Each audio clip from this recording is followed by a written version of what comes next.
Ma'am खुलम जरे दम गरीब से इम्पैक्ट न्यूज़ ने मनु हुन की थरम द Kshetrimayum Premchad मैम तराम ओक्सरी मणिपुर लेंगा की फम खिबा कैबिनेट ना लौ खिबा वारेप सिंह मनुंग दा हौजी हौजिमक मणिपुर लेरिबा तोंगान तोंगान बा विभाग सिंह हाइबा तारे डिपार्टमेंट सिंह की हांगनो लेरिबा पोस्ट सिंह की चाद यांखै की कोई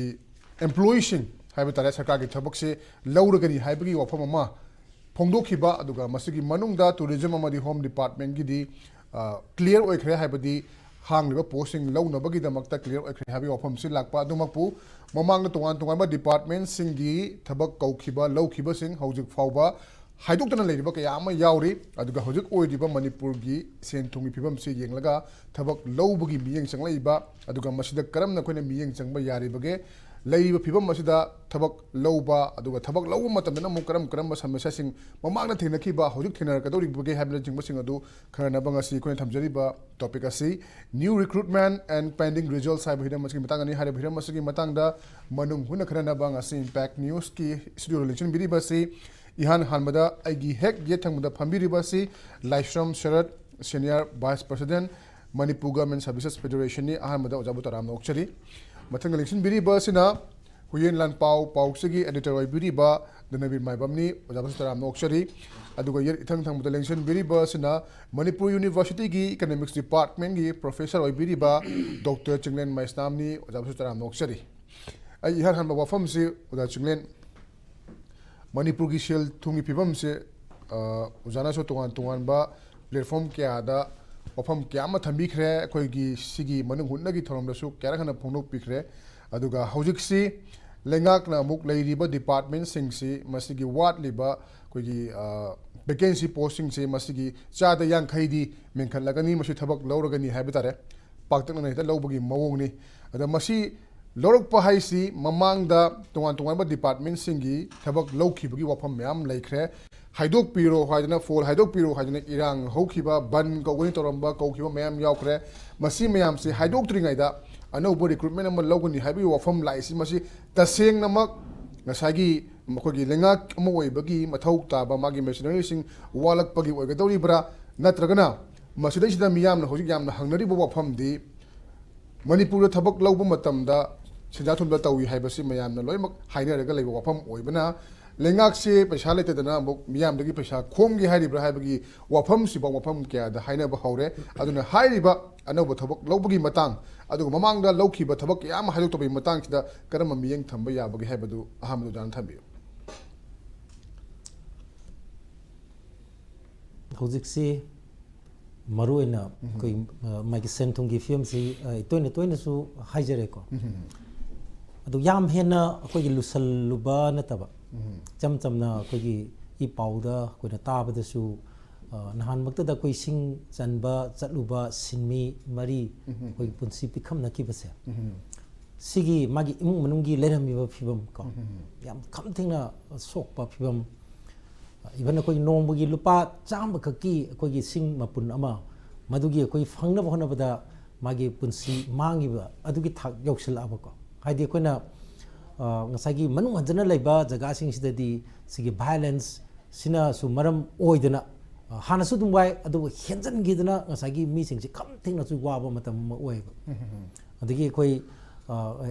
मीडिया दसु am toi toi थेनै इमुंग दुदी कोई गारी बौ थागा चाब ngambagi थाक लेरमद्रे गाना अदगी अमना आर्टिस्ट सिंग मर्कतसु यामना कोई मम लेरबा सेलिब्रिटी सिंग मर्कतसु ngसागी उपाय लेरक्तबदगी कोई लौफम थोक्तबा कोई मागी सुसाइड की कोई वारेप कसी कोई लौरगे कान खनबगी पावगसु दुम यावरेनको अदु मयाम चंगदना कोई मागी सीबाय बसिना कोई पाखुम नती कायना मयामना कोई मतेंग पांगदना सोलिडिटी उलकपदगी मखोइसु कितंग कोई वाखल से चौथोरपा हाइतारे अन हौदिक्सी मयाम सी ngसागी वायलेंस सिना मरम ओइदना हाना लेरम फिल्म जिंजे मथक मखा लोइना ओलबा अदुगी फिल्म मनेबा अदुना तंजासिदा कोइन ngasi नैनरिबगी तंजासिदा ngasi नोंनिनिगी ममांगदा नोंनिनिगी ममांगदा दिन हान बोइरमनि कोगी भारत सरकार की ओना कोगी मै मागी इन्फ्लेशन की रेट आदि पोट चै तांगबगी मागी सिगी पाउसी कोई फंगे हानसु कोई मणिपुरना कोगी इंडिया पुंबदगी कोई टॉप ताबनी स्टेट पुनमक्सदगी टॉप ताबा अदो हंदकसु इकोन कोनबा कोगी ख्वाइदगी ख्वाइदगी नौबा इन्फ्लेशन की रिटेल इन्फ्लेशन मियामना लेरिबा कोई कंज्यूमर प्राइस इंडेक्स दे इंफम होइबसी मणिपुर की डबल डिजिट क्रॉस तौरबा मतुंगदा अखोई 12.86 योबा सिदि कनामतने योपोंतिको स्टेट अमतन मसी योदे थंगनरिबा अखोई नागालैंड अरुणाचल प्रदेश अदुगा सिक्किम हाइरोको अदु मोइसिंगसिजु अखोई 3% अमते योदी 2% का कितंग कितंग हेनबा ngaktaneबको अदुना अखोई अचौबा मागी स्टेट सिंगी मरक्ता ओडिशा मा खर अदुम वांगा अदुम ले अदु वांगिसि मोइ डबल डिजिट योदी अदु इंडिया पंबगी ओनेसु 6% योदी समना हार्ड अखोई आरबीआई ने पीबा कंफर्टेबल जोन मनुदुदा लैदना मखोई दी अदुम इंडिया की ओइने येंगदी मागी इंडिया साइनिंग एदो अदुम ओरिबा अदु व्हेरेज मणिपुर दना अखोई Manipur suffering Manipur sinking Manipur bleeding हाइबगी वासे अदगी इन्फ्लेशन की रेट वांग पसिना अखोइना मसिना पीरिबा अखोई मेसेज दि करियनो हाइदा पोट खुदि मुसे वे तांग अदगी बिजनेस मैम जिजु बिजनेसेस मैम जिजु मसी अखोई पुरा दे आर आल्सो अखोई करियानी मोइस ब्लीडिंग है ब्लीडिंग की थाक तो ने अखोई रिसे ऑलमोस्ट कोलैप्स तौरबनी अदना अखोई जिक मरुइना अखोई प्राइवेट इन्वेस्टमेंट सिगी ग्रोथ सिसु मसिजु अखोई पुरा कोलैप्स तौरे ने दि लवेबा मणिपुर की से अहमदा अइना थमजनिंग से मणिपुर की सेंटम की crisis is chronic perpetually in coma asi ngarang khakdi ate chahi kun gi mathakta kunthra gi mathakta koi gi financial problem sakar gi paisa konanda ba sina jingba mayam lei khre ba masida in every stage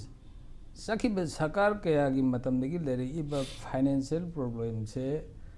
masi koi state gi inherent weakness lei tam te koi mayam wana re मदुग inherent weakness में हम तो आई मदम ने इलाबरे तौजर financial आई कोई की physical प्रोफ्लिगेसी पैसा मरम जाना नियम तुमने सीना दबा See, I observation. They go, this is not my observation. This is the observation made by the Finance Commission. State things की fiscal propagation लाई पैसा पैसा manage तौते ngasi बाबूदा state की economy J Masih कनाने manage तौगे J it is not in the right hand. होजी कि view even bank 5,000 crore की turnover लाई bank कुरिंग बा company कुरिंग मोई की team of economy advisors लाई सही मतलब 34,000 crore spend तो मणिपुर government की economy who are managing this economy. Some eager people, civil servants are playing demigod. Many economy kari khangeba. They are not trained for the economic planning. Madam, the city research, Chinglen Maisnam did and he had done some amount of research. They are not trained for research. Ebaki economy kamai laka the kadon the part and the hybrid research and eba. See bureaucrat current sum tauraga. Accountancy paisa khara parga the khara piba the khara pi the sumai le ga koi economy ji han soksi lagane sina to bai dha bani thabak logane ab se I think it is a very good step haije bigi maram di bharat ta economic liberalization sida akoi gi thong mana da mayam thole akoi gi har gi matik sing alwana yana high grade state sing je han da sang am le ba do hajik di across state yam tina gena bala kare pa per capita income of Manipur is below 1 lakh. Goa per capita income is close to 5 lakhs. Tamil Nadu is 3.70 lakhs. State sing mark thong man the like. Adagi I koi thong man the mayam mark sidida I koi state sidazu I koi short of lady. Adu the natana Bharat the fruit of economic development I koi no jiki sakana howjik southonangangi ba I koi economic development 7% growth ni I koi adu ki $1 trillion asuki dream ni adu ni fifth largest of the economy in the world ni have nothing according to say distribution the equity distribution am lai quite in makadale pyramid to the development of fruit se matik sana thung dri adu the government plan to the what the government is planning government the karino government is trying to touch every life every person's I koi bottom of the pyramid mayam do the one of 100 matamda madugi policy mayam is him policy mayam say sigi policy mayam say masi the one with the number one employees employees there employee ne need to do risi thabu kuding say angala ekana tam biduino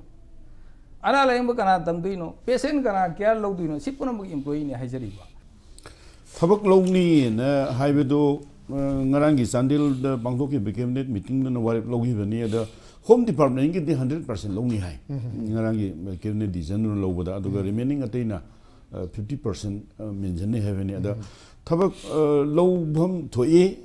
ꯂꯧꯐꯝ ꯊꯣꯛꯄꯗꯨꯒꯤ ꯂꯧꯒꯦ ꯍꯥꯏꯕꯅꯤ ꯈꯨꯗꯝ ꯑꯣꯏꯅ ꯑꯩꯈꯣꯏ department ꯈꯔꯗ 1986ꯗꯒꯤ ꯍꯧꯖꯤꯛꯐꯥꯎꯗ recruit ꯇꯧꯗꯕ ꯑꯅꯧꯕ post ꯑꯍꯥꯡꯕ ꯂꯩꯔꯒꯁꯨ ꯂꯧꯗꯕ ꯗꯤꯄꯥꯔꯠꯃꯦꯟ ꯑꯩꯈꯣꯏ ꯊꯦꯡꯅꯩꯌꯦ 86ꯗꯒꯤ ꯇꯤꯜ ꯗꯦꯠ ꯑꯗꯨꯃꯥꯏꯅ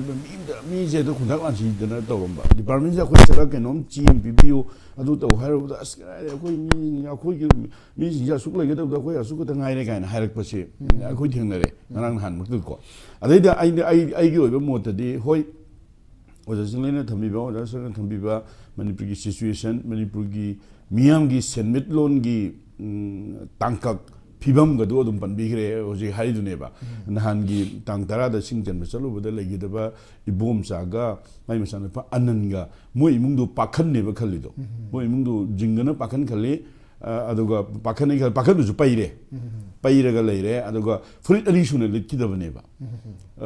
ꯏꯕꯣꯝꯆꯥꯒꯤ ꯃꯆꯥꯅꯨꯄꯥ ꯑꯅꯟꯁꯤ ꯏꯇꯣꯟꯕꯅꯤ ꯃꯥꯏ ꯅꯨꯄꯤ ꯃꯥꯒꯤ ꯂꯣꯏꯅꯕꯤꯁꯤꯅ ꯑꯩꯈꯣꯏꯗ ꯐꯣꯡꯗꯣꯔꯛꯄꯗ ꯐꯨꯔꯤꯠ 2 ꯁꯨꯅ ꯂꯤꯠꯈꯤꯗꯕ ꯂꯨꯄꯥ 100 ꯈꯛꯀꯤ ꯁꯤꯡ ꯆꯟꯅꯕ ꯑꯗꯨꯁꯨ ꯅꯨꯃꯤꯠ ꯍꯨꯝꯅꯤ ꯃꯁꯥ ꯉꯝꯃꯨꯗ꯭ꯔꯒ ꯃꯁꯥ ꯈꯤꯇꯪ ꯐꯔꯦꯅ ꯉꯝꯗꯕ ꯍꯥꯏꯁꯦ ꯆꯥꯕ ꯊꯛꯄ ꯋꯥꯠꯄ ꯗꯦꯟ ꯗꯣꯛꯇꯔꯗ ꯆꯠꯅꯕꯒꯤ ꯄꯩꯁా ꯂꯩꯇꯕ ꯍꯤꯗꯥꯛ ꯂꯩꯅꯕ ꯄꯩꯁా ꯂꯩꯇꯕ ꯗꯦꯟ ꯑꯗꯨꯒꯤ ꯄꯣꯠꯇꯨꯅꯤ ꯉꯥꯔꯤ ꯊꯛꯇꯦ ꯍꯥꯏꯁꯦ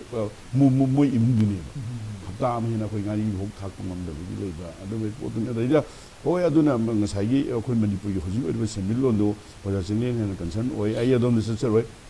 ꯑꯩ ꯂꯥꯛꯅꯤꯡꯉꯤꯗꯤ ꯒꯚꯔꯟꯃꯦꯟꯠꯅ ꯑꯁꯥ ꯑꯃꯅꯤꯁꯨ ꯍꯥꯏꯕꯤꯕꯗꯣ ꯆꯨꯝꯃꯦꯕ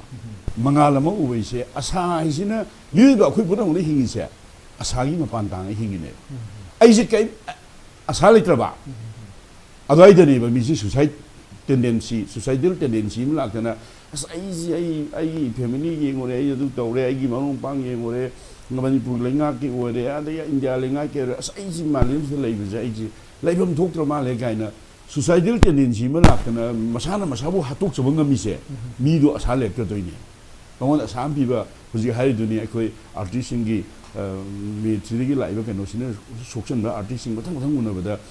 ꯊꯧꯔꯤ ꯂꯩꯔꯒ ꯊꯝꯃꯝꯕ ꯑꯥꯔꯇꯤꯁ ꯌꯥꯎꯋꯦ ꯑꯩꯈꯣꯏꯅ ꯎꯅꯕ ꯑꯦꯅꯤ ꯇꯥꯏꯝ ꯑꯗꯨꯝ ꯁꯤꯖꯔꯒꯦꯅ ꯃꯥ ꯊꯧꯔꯤ ꯌꯥꯜꯂ ꯁꯤꯅꯕꯒꯤ ꯊꯧꯔꯤ ꯂꯩꯁꯜꯂꯒ ꯊꯝꯃꯝꯕ ꯑꯗꯨꯝꯕ ꯑꯥꯔꯇꯤꯁ ꯑꯩꯈꯣꯏ ꯊꯦꯡꯅꯩꯌꯦ ꯗꯦꯟ ꯃꯅꯤꯄꯨꯔꯒꯤꯗꯤ ꯏꯁꯄꯣꯔꯠꯁꯅ ꯑꯥꯔꯖꯨꯟ ꯈꯔꯆꯅ ꯃꯅꯤꯄꯨꯔꯁꯤ ꯃꯥꯂꯦꯝꯗ ꯃꯁꯛ ꯇꯥꯛꯏ ꯍꯥꯏꯔꯒ ꯃꯥꯒꯤ ꯄ꯭ꯔꯣꯐꯦꯁꯟꯒꯤ ꯑꯣꯏꯕ ꯏꯟꯁꯇ꯭ꯔꯨꯃꯦꯟ ꯌꯣꯟꯊꯣꯛꯄ ꯄꯨꯡ ꯇꯕ꯭ꯂꯥꯒꯨꯝꯕ ꯒꯤꯇꯔꯒꯨꯝꯕ ꯌꯣꯟꯕ ꯑꯗꯨꯝꯕꯁꯨ ꯊꯦꯡꯅꯔꯦ ꯍꯥꯏꯕ ꯗꯦꯠ ꯃꯤꯟꯁ ꯑꯩꯈꯣꯏꯒꯤ ꯁꯦꯟꯃꯤꯠꯂꯣꯟꯁꯤ ꯑꯗꯨꯛꯀꯤ ꯃꯇꯤꯛ ꯌꯧꯅ ꯑꯩꯈꯣꯏ ꯀꯨꯝꯊꯈ꯭ꯔꯦꯕ ꯑꯗꯣ ꯍꯣꯏ ꯊꯕꯛ ꯂꯧꯅꯩ ꯍꯥꯏꯕꯗꯨ ꯑꯁꯥ ꯑꯃ ꯄꯤꯕꯅꯤ ꯑꯗꯨꯁꯨ ꯑꯩ ꯌꯥꯅꯤꯡꯉꯤ ꯑꯩꯁꯨ ꯃꯗꯨ ꯁꯞꯄꯣꯔꯠ ꯇꯧꯋꯤ ꯕꯠ ꯑꯩ ꯂꯥꯛꯆꯅꯤꯡꯉꯤꯗꯤ ꯍꯥꯟꯅꯒꯤ ꯃꯌꯥꯝꯗꯣ ꯑꯃꯨꯛꯇ ꯍꯥꯏꯗꯣꯛꯄꯤꯌꯨ ꯍꯥꯟꯅꯒꯤ ꯆꯃꯟ ꯃꯌꯥꯝ ꯄꯦꯟꯗꯤꯡ ꯃꯌꯥꯝꯗꯣ ꯑꯃꯨꯛꯇ ꯍꯥꯏꯗꯣꯛꯄꯤꯌꯨ ꯑꯗꯣ ꯗꯤꯄꯥꯔꯠꯃꯦꯟ ꯌꯥꯝꯃꯤ